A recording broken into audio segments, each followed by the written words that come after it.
Hello guys, i-flex ko nga rin ito oh. Wow, so beautiful. Wow, ang ganda oh. Ayan, mamahalin siguro ang mga yan. Sa may Aberdeen oh. Diba? Ang ganda.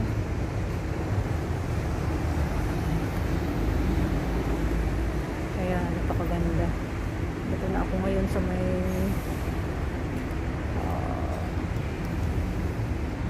harap ng tulay o bridge sa may Aberdeen.